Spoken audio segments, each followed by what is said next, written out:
Magningas na yon. Tingnan muna natin yung kahulugan. Magningas, tumukoy sa pagliyab o pag-apoy ng apoy. Sa pananampalataya, tumukoy sa muling nagiging tapat at pagiging masigasig. Buhay at nagbabalik ang sigla. Muling nagbubunga at aktibo sa pananampalataya. So yun yung magningas. So muling magningas, dati nang may ningas pero kuminsan biglang humihina, no? Yung kanyang ningas, yung kanyang apoy humihina. So pagdating sa pananampalataya, ganun din. Kuminsan ng tao, hindi niya nagagawa yung kanyang tungkulin bilang isang mananampalataya sa Diyos. Kaya, ang pananampalataya, itinulad yan sa apoy. No? Sabi nga, muling magningas ang pananampalataya. Ang pananampalataya parang apoy, hindi ito basta-basta namamatay, ngunit maaari itong manlamig. Marami sa atin, minsan nagniningas, masigla sa mga gawain sa loob ng iglesia, sa paglilingkod, may kagalakan sa Panginoon, ngunit dahil sa iba't ibang suliranin, mga problema sa buhay, kuminsan hindi lang problema, pati kayamanan, karangyaan, nagiging dahilan para lumamig ang pananampalataya ng isang kapatid. Kaya, ang paanyaya sa atin, kung meron man, mga kapatid na nandoon sa ganong kalagayan, muli raw pagningasin ang pananampalataya. Meron din akong iginiyak dito, tingnan natin. Lumalamig yung literal na apoy, paghahambing lang, no? Lumalabig naman yung pananampalataya. Sa apoy, humihina yung liwanag, no? Hindi na kasing ningning nung dati. Sa pananampalataya, dumadalang sa panalangin, dating masigasig, ngayon bihira na, parang obligasyon na lang. Bumababa ang init, mas kaunti na ang init na nararamdaman. Sa apoy yon. Nawawala ang gana sa pagsamba o pag-aaral ng salita ng Diyos. Kumukonti ang apoy, mas maraming abo. Mas marami ang abo kaysa siga. Sa pananampalataya, mas inuuna ang makasanlibutang bagay kaysa sa espiritual na buhay. No? So, naihahambing natin sa ganong paraan. Lumalamig ang pananampalataya, ganun din naman yung apoy, lumalamig din yan di ba? Pagka meron nga yung mga naglalakad dun sa baga, konti lang ang init nun Hindi tulad dun naglalagablab, meron kasamang apoy, mabuti kung malakaran mo yon. Di ba? Kasi pagka nauwi na dun sa baga, mahina na, kakaunti na lang ang init nun. Kaya, pagdating sa pananampalataya, ano ang sinasabi ng banal na kasulatan tungkol dito? Paningasin mong muli ang kaloob ng Diyos. Sa 2 Timoteo 1:6, dahil dito ay ipinaalala ko sa iyo na paningasin mo ang kaloob ng Diyos na nasa iyo sa pamamagitan ng pagpapato ng aking kamay. Sa ang salita ng buhay at maging sa magandang balita Biblia, ang sabi naman, kaya pinaalalahanan kita ngayon na muli mong pagningasin ang kaloob ng Diyos na tinanggap mo ng patungan kita ng kamay. Ang pinagsasabihan dito ni Apostol Pablo, si Timoteo. Bakit nasabi ni Apostol Pablo kay Timoteo na muli mong pagningasin ang iyong pananampalataya? Sapagkat si Timoteo, mag-aaral niya yan Tinatawag niyang anak niya. So, ibig sabihin, si Timoteo, nasa kabataan. Ang sabi nga ni Apostol Pablo sa kanya, huwag mong hayaang hamaking ka ng sinuman dahil sa iyong kabataan. So, nasa kabataan pa itong si Timoteo. Kaya, alam naman natin, maging sa panahon ngayon, di ba? Pagka ang tao ay nasa kabataan, marami pang tukso, maraming mga bagay na makapagliligaw. Maraming bagay na kaabalahan ang isang kabataan. Kaya pinagsasabihan niya, pinapayuhan niya si Timoteo kung nakita man niya doon sa pagbawalang bahala, kaya nga sabi ni Apostol Pablo, muling pagningasin ang pananampalataya. Nandoon ang kanyang pananampalataya, hindi nga lang naglalagablab, hindi lang nga ganong kainit. No? Kaya nandoon yung kanyang paalala kay Timoteo. Ayaw niyang tuluyang mamatay. Diba? Parang sa cellphone na low battery. Ano gagawin mo para magamit mo yung iyong cellphone ng buong maghapon? Nakita mo na, nag-red na. Ilang bar na lang. No? 10% na lang. Sandali na lang yan. Mamamatay na yan. Kaya anong gagawin mo? Charge mo. Pag na-charge mo, mapupuno ulit yon. Ganon din pagdating sa pananampalataya. Merong mga ganong pagkakataon na lumalamig ang isang tao, so kinakailangan pagningasin. Alin yung pagniningas? Yung salita ng Diyos. Yung mga gawain sa loob ng iglesia, gawin mo para muli kang magningas. No? Pagningasin ang pananampalataya. Ngayon, bakit hindi dapat manlamig sa pananampalataya? Sapagkat hindi espiritu ng kahinaan ang ibinigay sa atin. Sa 2 Timoteo 1:7, sunod na talata, sapagkat hindi tayo binigyan ng Diyos ng espiritu ng katakutan, kundi ng kapangyarihan at ng pag-ibig at ng kahusayan. So, hindi tayo binigyan daw ng espiritu ng kahinaan. Nasa atin yung tapang, lakas ng loob para gawin ang ating tungkulin sa Diyos. Hindi tayo dapat matakot. Sapagkat yung takot, pag-aalinlangan, panghihina, ay hindi mula sa Diyos. Ang Espiritu ng Diyos ay nagbibigay ng kapangyarihan upang magpatuloy tayo sa pag-ibig, mapanatili tayong tapat, pagpipigil sa sarili upang manatili tayong banal. Diba? So wala yung takot pagdating sa pananampalataya. Gawin natin yung ating tungkulin sa Diyos. Pag umiral ang takot, ay marami kayo sa iglesia, marami kang bawal eh. Takot ka na, sundin yung kalooban ng Diyos. Hindi magiging maganda. Parang maging sa panahon ng matandang tipan. Si David ba natakot kay Goliath? Hindi. No? Bagamat alam niya, itong si Goliath, isang higante. Pero hindi siya natakot kay Goliath. Bakit? Doon ba sa sarili lang niya, kaya hindi siya natatakot? Hindi siya natakot dahil meron siyang matibay, malakas na pananampalataya sa Diyos. Na kaya niyang gapiin si Goliath kahit na ito'y higante. Sapagkat nagtitiwala siya sa Diyos. Hindi yung espiritu ng katakutan, hindi espiritu ng kahinaan ang ibinigay sa kanya, kundi yung nandun sa kanya yung tapang para ipaglaban ang bayan ng Israel, laban sa humahamak na isang higante. Di ba? So, nandun sa kanya yon. Yun ang pinanghawakan ni David, pagtitiwala sa Diyos. Ngayon, bakit pa rin unti-unting nawawala yung lingas ng pananampalataya? Nakita natin yung itong kwentong ito. Alam natin yung mga talentong hindi ginamit. Diba? May binigyan ng 5, may binigyan ng 2, may binigyan ng 1. Yung binigyan ng marami, ginamit nila yung kanilang talento. Yung binigyan ng 1, anong ginawa? Itinago pa. Hindi niya ginamit. Bakit? Natakot siya eh. Nag-alinlangan siya. Hindi niya ginamit yung kanyang talento. Anong ginawa niya? Ibinaon. Makikita rin natin na itong hindi ginamit yung talento na binigyan ng 1, pero ibinaon yung kanyang talento, hindi naman siya pinarusahan dahil doon sa may nagawa siyang malaking kasalanan eh.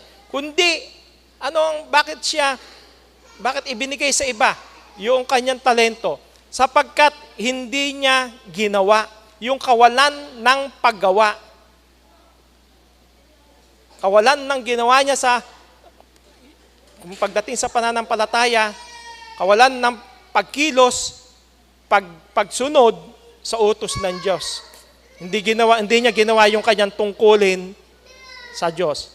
Kapag ang pananampalataya hindi ginagamit, ito ay unti-unting mawawala. Nawawala yung ningas. No?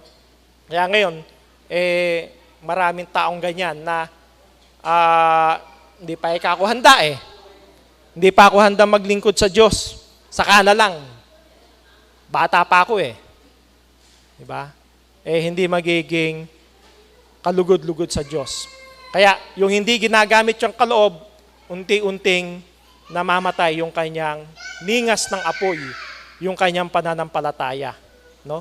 Parang ngayon, meron tayo nung nakaraan linggo, may binasang palibot-liham mula doon sa kabataan. Di ba? Mula sa ating music director, kaya kapatid na JC Sabas, na hinihikayat ang kapatiran na ihandog ang kanilang sarili, no? Yung kanilang mga tinig para umawit. Diba? Pag-aanyaya sa mga kapatid na sumali bilang miyembro ng koro, choir member. Pero kung ang isang kapatid matatakot, isang malaking obligasyon yan eh. No? Hindi ko kayang ibigay yung oras na yan pagdating ng mga part ng bear, magpa-practice, hindi ko kaya eh. So nandun yung takot, nandun yung pagpapawalang halaga. Pero kung pahalagahan natin yung ating pananampalataya at talagang nakalulugod sa Panginoon na nandoon ang mga kapatid sama-samang umaawit, mayroong magandang choir, ang iglesia, napakalaking nagawa mo para sa iglesia. Dahil yung talento mo, hindi man ganong kaganda ang iyong boses, pero napag-aaralan yan. Di ba? Ang mahalaga, nandun sama-samang umaawit sa Panginoon. So yun, isang talento na mai-share natin. Hindi mo na itago, lalo na ang mayroong mga magagandang tinig. Hindi mo itinago ang iyong talento para papurihan ang Diyos. Di ba? Magiging para kang, kung meron ka man talento, hindi mo ginamit, ano sa mauuwi yun? Parang ano lang yun? Kandila. No? Napakaganda ng kandila, lalo pag mahal na pagka November 1, marami nagtitindang kandila. Maraming design, magaganda ang mga design, malalaki, nagagandahan. Pero wala naman sindi. Ano ang silbi nun? Wala. Palamuti lang. Walang liwanag. Hindi nagbibigay ng liwanag sapagkat walang sindi. Ganon din naman tayo. Binigyan tayo ng iba't ibang mga talento. Kung hindi mo gagamitin, ano ang silbi mo? So kinakailangan gamitin natin para papurihan ang Panginoon. No? Kung walang liwanag, hindi makakalugod sa Diyos yun. So ganito yung talentong hindi ginagamit. May kakayahan ka, pero walang epekto. May kakayahan ka, pero hindi mo ginawa yung iyong tungkulin para sa Panginoon. Yan. Kaya anong dapat din natin gawin habang may natitira pang konting liwanag, konting pananampalataya? Ang sabi sa banal na kasulatan, sa Apokalipsis 3:2, magpuyat ka at pagtibayin mo ang mga bagay na natitira na malapit ng mamatay, sapagkat wala akong nasumpong ang iyong mga gawang sakdal sa harapan ng aking Diyos. So, hanggat may natitira pa na ningas ng apoy, gamitin natin. Huwag na nating hayaang mamatay pa. Kaya sabi, malapit ng mamatay. No? So kung malapit na mamatay, huwag nating hayaang mamatay, kundi gamitin natin, yun, pagtibayin mo wika, yung bagay na natitira pa. No? Muli natin pagningasin yung ating pananampalataya. May natitira pang konting pananampalataya, may munting apoy pa, ang hinihingi ng Diyos ay huwag mong pabayaan, kundi pagtibayin. May konting natitirang pananampalataya, huwag mong hayaang mamatay. Kailangan pagtibayin, pagyamanin, panatilihin ang apoy ng pananampalataya sa pamamagitan ng pagsunod sa utos ng Diyos.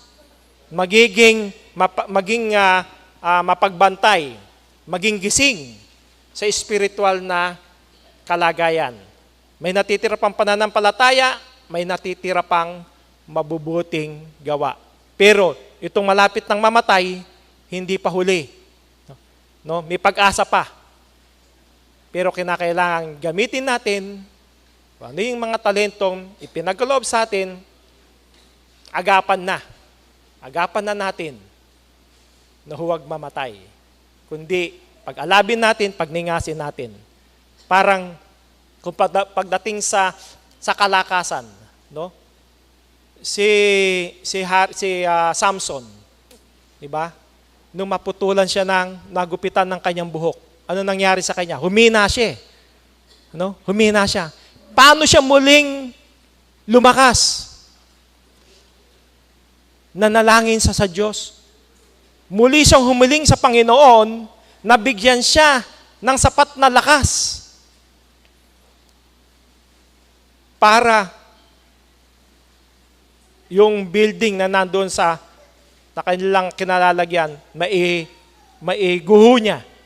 So, pinagkalooban siya ng lakas ng Panginoon. Ganon din naman, pagdating sa ating pananampalataya, kung ang isang kapatid, aandap-andap na lang yung kanyang apoy, kakaunti na lang ang kanyang liwanag, humingi siya ng tulong sa Panginoon, manalangin sa Panginoon, pagkakalooban ng maningas na apoy, maningas na pananampalataya sa Diyos. Di ba? Natatandaan ko nung bata kami, kasi ngayon bihira na o baka iba, lalo yung mga kabataan, di alam yung Coleman. Di ba? Yung Coleman. Nung araw, kung si tatay na may gawaan ng tsinelas, pagka madalas nung araw, madalas mawala ng ilaw eh. Halos gabi-gabi nun, nawawala ng ilaw eh. No? Gumagawa ka ng tsinelas. Naglalamay, sabihin, hanggang gabi gumagawa. Walang ilaw. Coleman ang gamit namin. Pagka yung Coleman, mahina na, malabo na, ano ang ginagawa? Bobombahan yun. Di ba? Unti-unting bobombahan yun. May hangin, may kasamang hangin, at yung kanyang gaas, sisirit yun. Kasabay nun ang liwanag. Di ba? Ganon din pagdating sa ating pananampalataya. Gatungan ulit natin ng gaas yung ating pananampalataya para ito ay lumiwanag. Gawin natin, gatungan natin ng ating mga gawa sa paglilingkod sa Panginoon, pagsunod sa utos ng Diyos para tayo ay muling magliwanag. Diba? Gawin natin yung ating tungkulin. Para ding isang, di ba, pagka yung halaman, mahilig ka sa halaman, nakita mo na yung halaman mo, natutuyo na. No? Ano ang gagawin mo pag nakita mo yung halaman mo halos mamatay na, natutuyo na? Gagambulan mo yun. Alisin mo yung mga damo sa paligid, didiligan mo yun. Aalagaan mo araw-araw. Makikita mo, yung unti-unti niyang pagtuyo, sa kinabukasan, meron ng pagbabago. Mananariwa na ang dahon niyan. Magpapatuloy sa paglago dahil naalagaan mo, nadiligan mo. Ganun din sa ating pananampalataya. Ang ipandidilig natin doon sa namamatay ng dingas ng apoy ay yung salita ng Diyos na nasa atin. Diba? Ipagpatuloy lang natin yung ating gawaing paglilingkod sa Panginoon. Ayusin natin habang mayroon pang panahon. Bakit dapat pa nating panghawakan yung ating mga narinig na ito upang hindi tayo maligaw? Ang sabi sa Hebreo 2:1, kaya nararapat nating pagkatantuin ang mga bagay na narinig. Baka sakaling tayo'y makahagpos. No? Pagkatantuin na yung mga narinig na yon. Baka tayo mawala eh. So, kinakailangan talagang panghawakan natin kung ano yung ating natutunan, narinig natin, panghawakan natin. No? Yung paglayo kasi sa Diyos, kuminsan, paglayo ng tao sa Diyos, hindi naman biglaan eh. Kuminsan dahan-dahan ang nagiging paglayo ng tao sa Diyos. Kaya yung paalala sa atin ng Diyos, mag-ingat, manatiling nakikinig. Di ba? Kung halimbawa, ngayon, nakasanayan mo, hindi mo nakasasamba. Susunod, sasamba ka. Susunod, hindi na naman.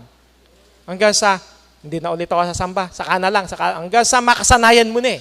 Unti-unti, hindi mo na napapansin, unti-unti ka na palang naliligaw. Unti-unti na palang namamatay yung lingas ng apoy na nasa iyo.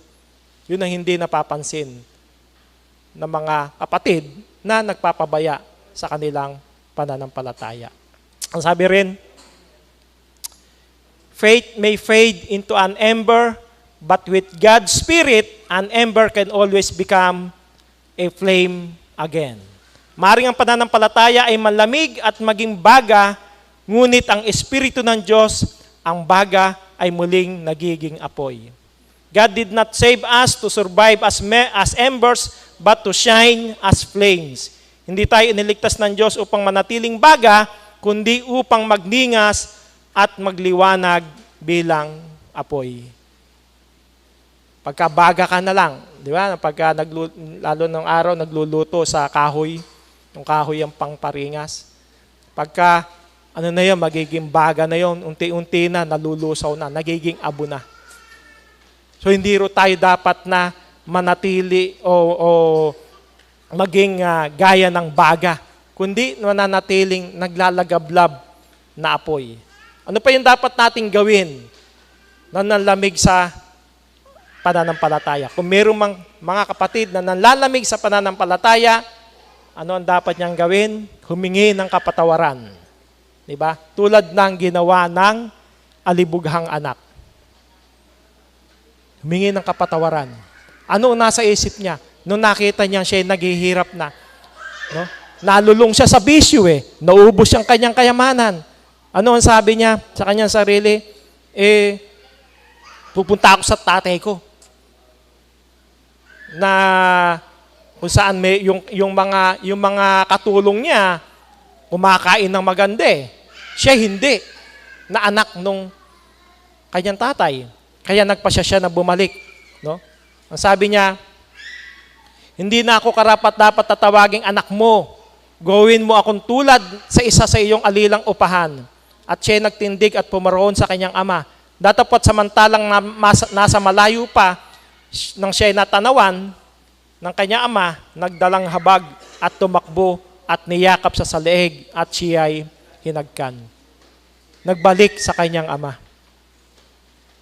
Di ba?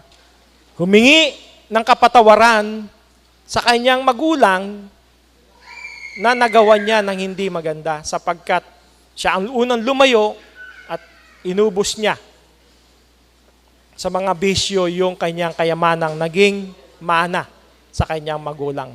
Kaya yung anak ay bumalik na may pagsisisi at ang ama ay tumanggap na may awa. Ganito rin ang Diyos. Di ba? Kung ang isang anak niya ay magsisi, andoon ang kanyang bukas palad na pagtanggap sa isang anak na nagsisisi ng totoo. Ano pa yung dapat natin gawin? Lumapit sa Diyos at maglinis ng kamay. Ang sabi, Santiago 4:8, magsilapit kayo sa Diyos at siya'y lalapit sa inyo.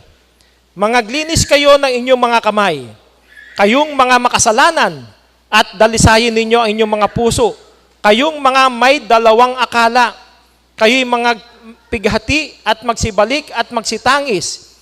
Inyong palitan ang inyong pagtawa ng paghibik at ang inyong kagalakan ng kalumbayan. Mangagpakababa kayo sa paningin ng Panginoon at Kanyang itataas kayo. Kaya kinakailangan talaga yung paglapit, paglilinis ng ating kamay. Sabihin talagang nagsisisi ka doon sa iyong mga nagawang kasalanan. Ang paglapit sa Diyos ay nangangailangan ng pagpapakumbaba at pagsisisi. Kapag lumalapit tayo, lalapit din ang Diyos sa atin. Parang, lagi natin nabibigay na halimbawa, si David, di ba? Pagkatapos na siya ay magkasala sa Diyos dahil kay Bathsheba, talagang nung siya ay sawayin ni Propeta Nathan, sapagkat pinasabi ng Diyos kay Propeta Nathan yung ginawa ni Haring David. At nung malaman ni Haring David na siya pala ang tinutukoy ni Propeta Nathan, na pinasasabi ng Diyos na mayroong isang lalaking ganito, inagaw yung kaisa-isa na lang na kayamanan ng lalaki, yung babae, kinuha pa ng iba. Naging masama yung loob ni Haring David doon na gusto niya, sino ba ikayon? Kumbaga, kung homo siya ang hari, nandoon yung kanyang paghusga na dapat parusahan yung tao na yon. No? Pero hindi niya alam, siya ang tinutukoy. Kaya nagsisi si Haring David. Anong ginawa niya? Anong sabi niya ni Haring David? Create in me a clean heart, O God, and renew a right spirit within me. Diba? So, humihingi siya ng malinis na puso at manumbalik yung espiritu, no? Kagandahan ng kalooban sa kanyang puso. Yun ang kanyang hiling. Sapagkat tinanggap niya, inamin niya yung kanyang pagkakasala. Hindi niya ikinaila. Kaya nagsisi siya, nanumbalik siya sa Diyos at humingi ng kapatawaran. Kaya, yung paglapit sa Diyos, may kasamang paglilinis ng puso, paglilinis ng kamay sa iyong mga nagawa, pagsisisi, no? Kaya ang Diyos ay lumalapit doon sa marunong magpakumbaba. Pero kung magmamataas ka, hindi mo amitin ng iyong kasalanan, tatakwil ka ng Panginoon. Diba? So nandun yung kinakailangan talagang paglapit sa Diyos, paghingi ng kapatawaran. Ano pa ang dapat gawin upang patawarin? Ipahayag ang kasalanan. Unang 1:9, kung ipinahayag natin ang ating mga kasalanan, ay tapat at banal siya na tayo'y patatawarin sa ating mga kasalanan at tayo'y lilinisin sa lahat ng kalikuan. Diba? So yung kapatawaran, pangako ng Diyos yun. Hindi base lang sa ating pakiramdam, kapag tayo'y umamin, siya ay tapat na magpapatawad sa ating mga kasalanan. Diba si Pedro, ganun din ang ginawa. Diyan. Ilang beses niyang ikinaila ang Panginoong Kristo? 3 beses. Pero nung mapagtanto niya, mapag-isip-isip niya, mali ang kanyang ginawa. At nung maisip niya na sinabi sa kanya ng Panginoon na hindi titilaok ang manok hanggat sa 3 beses mo akong ikaila. Nung 3 beses naalala niya, sinabi ng Panginoon. Nagsisi siya sa kanyang mga nagawa. Diba? Umamin siya doon sa kanyang nagawa. Ayan. So, nandun yung pagpapatawad.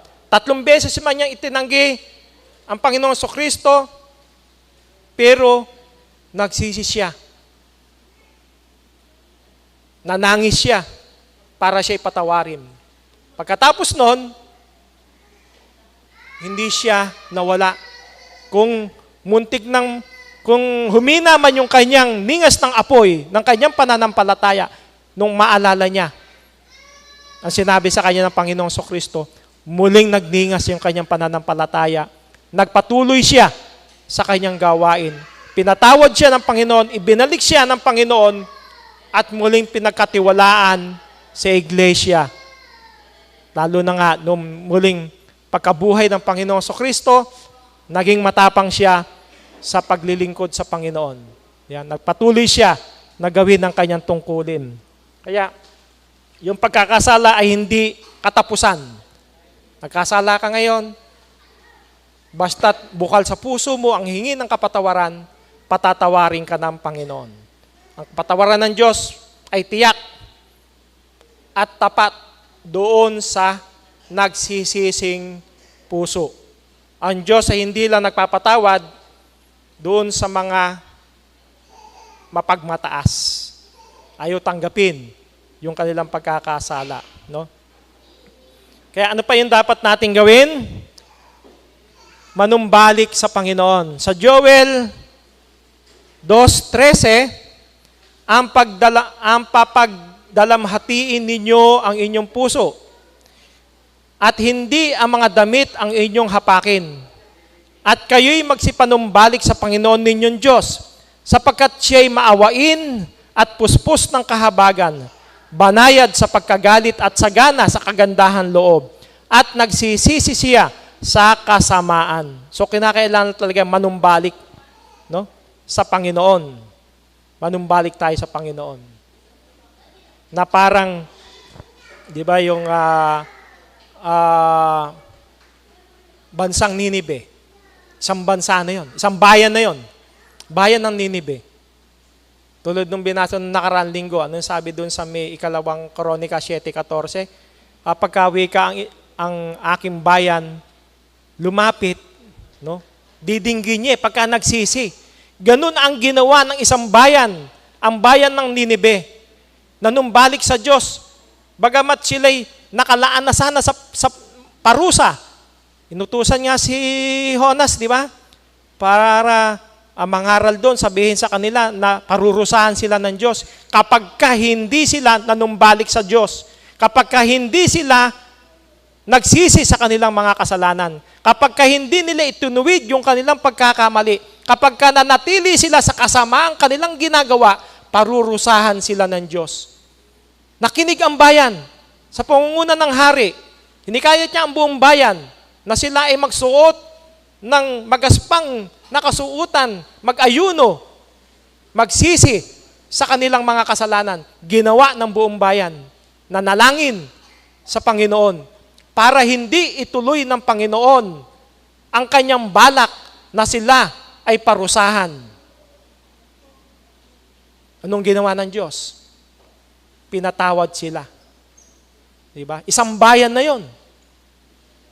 Pinatawad sila. Isang bayan ang pinatawad ng Diyos dahil nakita ng Diyos ang kanilang puso na totoong nagsisisi sa kanilang mga kasalanan. Wala na eh. Yung apoy nila talagang konting-konti na lang yung baga. Pero muling nagliyab. Umalab ang kanilang pananampalataya sa Panginoon. Pinatawad sila ng Panginoon. So yun ang ginawa ng Panginoon.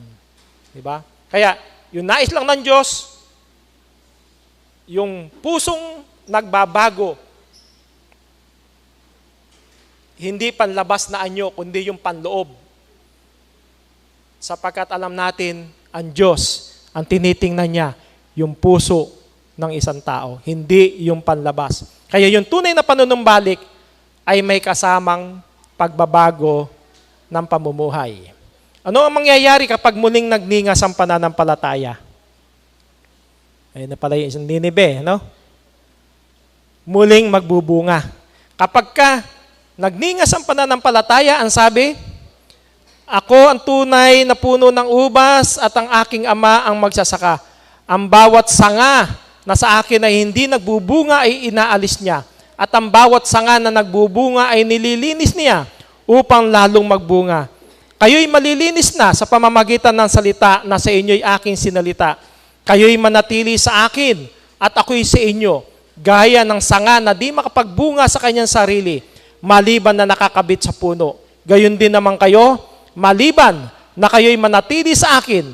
Ako ang puno ng ubas, kayo ang mga sanga, ang mananatili sa akin at ako'y sa kanya, ay siya nagbubunga ng marami, sapagkat kung kayo'y hiwalay sa akin, ay wala kayong magagawa.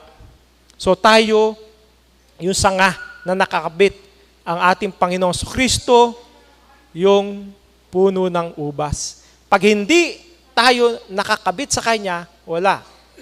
Hindi tayo mamumunga. No? Yung sanga hindi mabubuhay o mamumunga kung hindi nakakabit sa puno. Gayon din ang isang mananampalataya. Hindi tayo nakakabit kay Kristo, hindi tayo magkakaroon ng tunay na bunga. Tulad ng mabubuting gawa, pag-ibig, at pagbabago ng buhay. Kung hiwalay tayo kay Kristo, wala. Yung mga gawa, hindi natin pakikinabangan. Diba? Parang yung sinabi ng Panginoon, nung tumatawag sa Panginoon sa Kristo, Panginoon, Panginoon! Ano ang gagawin? Tumatawag sila, ano? Di ba ikaw nagsipanghula kami? Nagpalayas kami ng mga demonyo, gumawa kami ng maraming mga himala. Pero nakakabit ba sila kay Kristo? Hindi. Hindi dun sa tunay na ubas sila nakakabit. Ano ang sasabihin ng Panginoon sa Kristo? Dahil hindi sila nakakabit kay Kristo, magsilayo kayo, kayong mga manggagawa ng katampalasanan. Tataboy ng Panginoong Kristo kapag hindi nakakabit doon sa tunay na puno ng ubas. Pero kung tunay na puno ng ubas ang iyong pinagkakabitan kay Kristo, ano sasabi niya? Halina kayo, mga pinagpala ng aking Ama. Manahin ninyo ang kahariang nakahanda, buhat ng itatag ang sanglibutan. Yun naman ang sasabihin ng ating Panginoong Kristo kung tayo'y talagang sanga ng tunay na puno ng ubas. Kaya yung paglilinis ay tumutukoy din sa pagdidisiplina at pagtutuwid ng Diyos upang lalo pang maging mabunga. Di ba ganun sa mga puno? No? Nililinis, inaalis yung mga tuyong dahon, kung may mga sangang tuyo na, tinatanggal yan eh. Nililinisan yan eh. Para lalo pang manariwa siya, lalo pang magbunga. Ganun ang ginagawa ng isang magsasaka. So, ganun din naman pagdating sa pananampalataya. Kaya maging doon sa mga pagkatapos nung Pentecostes, sapagkat yung mga alagad nakakabit kay Kristo, bagamat ang Panginoon Kristo nandun na sa langit, hindi sila pinanghinaan. Lalong nag-alab ang kanilang pananampalataya, lalo na nung masaksihan nila na ang Panginoon Kristo umaakyat papunta sa langit. Nagpatuloy sila sa paglilingkod sa Panginoon. Nagkaroon sila ng tapang at mabungang ministeryo sa loob ng iglesia na natili sila sa salita ng Diyos at ng Panginoong Kristo. Pero merong isang nalaglag doon, isang sanga sa puno ng ubas. Sino yung nalaglag doon? Natuyo. Si Judas Iscariote. Di ba? Nalaglag siya, natuyo siya. Nawala yung kanyang lingas ng pananampalataya. Kaya, ano nangyari sa kanya? Nawala. Nagpakamatay pa. Kaya, kung hiwalay sa kanya, talagang walang magagawa ang isang mananampalataya. Kaya yung mga alagad na dating natatakot, naging matapang, patuloy na ipinangaral ang salita ng Diyos. Hindi naging hadlang. Alam natin yung panahon nila noon, di ba? Kinukulong sila, no? Hinahagupit, binabantaan ang kanilang buhay, pero hindi namatay yung ningas ng apoy ng kanilang pananampalataya sa Diyos at sa Panginoong Kristo, kundi natuwa pa sila. Lalo pang nagningas yung kanilang pananampalataya. Lalong umalab yung apoy na nagdiningas sa kanila. Mas ikinatuwa nila nung sila'y sinasaktan, hinahagupit, sapagkat napabilang wika kami na makabahagi dun sa hirap ng ating Panginoong Hesukristo. Kaya ang dapat talagang manatili kay Kristo na hindi pinipilit magbunga kundi kusang namumunga. Di ba? Kusang namumunga. Hindi pwedeng wala tayo kay Kristo. Pag hindi tayo nakakabit kay Kristo, alam natin, ang Panginoon Kristo, ang Pangulo sa Iglesia, kung wala ka, kung hindi yung tunay na Kristo na Pangulo sa Iglesia, ang iyong sinasampalatayanan, magiging walang silbi ang iyong pananampalataya. Sapagkat marami tayong mababasa sa banal na kasulatan. Di ba? Ano man ang ginagawa? Yan ba, kahit daw ang tao, saktan niyang kanyang sarili, no? May mga pagmamalasakit sa Diyos, pero hindi ayon sa pagkakilala sa Diyos. Walang silbi yun. Yun yung sasabihin ng Panginoon Kristo, magsilayo kayo sa akin. Hindi dahil naging masamang tao, hindi dahil sa naging mamamatay tao, magnanakaw, rapist, o ano pa man nakasamaan ng tao, nagawa ng tao sa sanlibutan. Hindi Hindi lang yun. Kundi yung hindi mo nakilala, yung tunay na Diyos, hindi mo nakilala, yung tunay na ubas, ang Panginoong Kristo, mauuwi sa walang kabuluhan ang iyong pananampalataya. Napakahalaga ng pagkakilala sa Diyos at sa Panginoong Kristo. Mabuti ka man sa sanlibutan ito, wala ka mang inaagrabyadong tao, hindi ka gumagawa ng masama, pero hindi mo nakilala yung tunay na Diyos na dapat sambahin, na itinuturo ng banal na kasulatan, walang silbi ang iyong pananampalataya. Mawawalan ng kabuluhan. Di ba? Mawawalan ng kabuluhan. Napakahalaga ng pagkakilala, tamang pagkakilala sa Diyos at sa Panginoong Kristo. Ituwi ka ang buhay na walang hanggan, na ikaw ay makilala nila na iisang Diyos na tunay at yaong iyong isinugo sa makatwidbagay si Hesus Kristo. Iisang Diyos na tunay, yung Ama, at isang Panginoon, si Hesus Kristo, mag-ama, na dapat sambahin. Meron daw tunay na buhay na walang hanggan. Pero kung hindi yun ang makikilala mo, sorry, yun ang sabi ng banal na kasulatan, hindi ako. Di ba?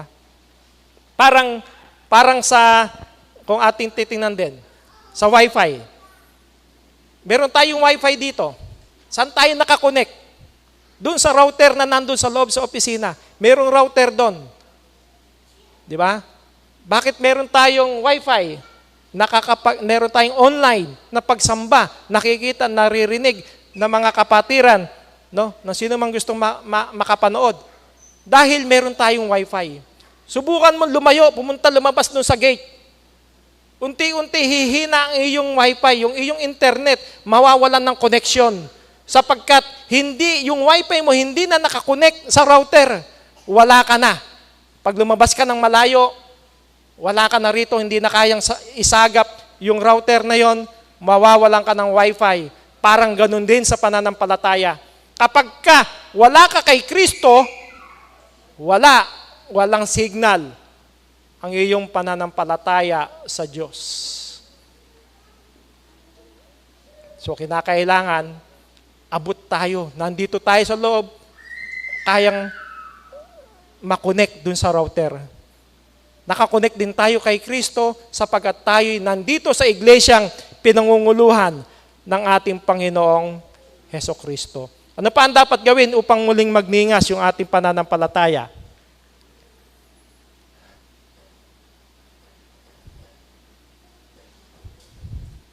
Manatili sa mabubuting gawa. Sa Tito 3:14, at pag-aralan din naman ng ating mga tao na manatili sa mabubuting gawa sa kagamitang kailangan upang huwag mawalan ng bunga. So kailangan talagang manatili sa mabubuting gawa. Hindi sapat yung maniwala ka lang, makinig ka lang ng salita ng Diyos. Kailangan din pag-aralan at isabuhay yung mabubuting gawa. Gamit ang tamang kagamitan o resources. Sa madaling sabi, pananampalataya plus gawa. Pananampalataya plus aksyon. Di bunga. Pero hindi pwedeng pananampalataya lang, pero walang gawa. walang bunga yun. Kinakailangan magkasama, pananampalataya at gawa para magkaroon ng bunga. Di ba? Yun ang dapat na makita sa bawat isa sa atin. Patunay na yung buhay natin, isinasakabuhayan natin sa pananampalatayang mayroong gawa. Kaya manatili tayo doon sa mabubuting gawa gamit ang tamang paraan at makikita mo yung bunga sa iyong buhay. Mga pagpapala ng Panginoon. Ano pa yung magiging bunga nito sa atin?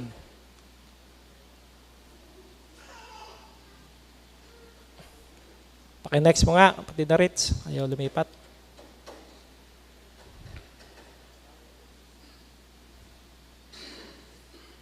Bunga sa kabanalan at buhay na walang hanggan. So, ang sabi sa Roma 6:22, datapat ngayong mga laya na kayo sa kasalanan ay naging mga alipin ng Diyos, kayo ay mayroong inyong bunga sa ikababanal at ang wakas ay ang buhay na walang hanggan. Kaya yung wakas na nag-aalab na pananampalataya ay kabanalan at buhay na walang hanggan. Kaya yun ang dapat nating gawin. No? Parang si Apostol Pablo, mula sa pagiging mang-uusig ng iglesia, siya'y naging lingkod ng Diyos. Namuhay sa kabanalan at nagwakas sa pananampalataya. Diba? Kaya kinakailangan talagang makita yung kabanalan sa buhay natin para magkaroon tayo ng buhay na walang hanggan. Kaya nga ang sabi ni Apostol Pablo na talagang hinihikayat niya ang lahat na patuloy na magdingas ang pananampalataya. Bakit? Binigay niyang halimbawa yung kanyang sarili. Ano ang sabi niya? Next. Nakipagbaka ako ng mabuting pakikipagbaka, natapos ko na ang aking takbo, iningatan ko ang pananampalataya, buhat ngayon ay natataan sa akin ang putong na katwiran na ibibigay sa akin ng Panginoon na tapat na hukom sa araw na iyon. At hindi lamang sa akin, kundi sa lahat din naman ng mga naghahangad sa kanyang pagpapakita. Kaya, nagningas ang pananampalataya ni Apostol Pablo, iningatan niya yung kanyang pananampalataya, nagtatapos siya doon sa buhay na walang hanggan. Tinitiyak niya yon. At hindi lang din naman wika sa akin, kundi sa lahat na naghahangad sa kanyang muling pagpapakita. Tayo naghahangad lahat sa muling pagparito ng Panginoong Kristo. Kaya kinakailangan laging maningas yung ating pananampalataya upang kung papaanong sinabi ni Apostol Pablo, tiniyak niya na yung buhay na walang hanggan, tatanggapin niya yon. Gayon din naman tayo na may sisigaw natin na tayo man, makakamit din natin yung pangako ng Diyos na buhay na walang hanggan. Kaya, kung ikaw ay isang baga ngayon, huwag kang mawalan ng pag-asa. Ang Espiritu ng Diyos ang siyang hiningang magpapaliyab muli. Lumapit tayo sa Diyos at ang ating pananampalataya ay muling magliliyab. Kung ikaw ay naglalamig ngayon, may daan pabalik. Kung ikaw ay bumagsak, may biyayang magbabangon. Ang Diyos na tumanggap sa libughang anak, naglinis kay David, nagpatawad kay Pedro, nagpanumbalik sa Ninibe, siya rin ang Diyos na magpapaliyab muli ng ating pananampalataya. Hindi tayo tinawag ng Diyos upang manatiling baga, kundi upang magningas at magliwanag bilang isang maningas na apoy sa harapan ng Diyos. Nawa, yun mga kapatid, ang siyang patuloy na matanggap natin, patuloy tayong nagliliwanag sa sanlibutang ito para sa pamamagitan din ng ating mga mabubuting gawa, makahikayat tayo ng mga taong makakasama natin sa paglilingkod sa Panginoon.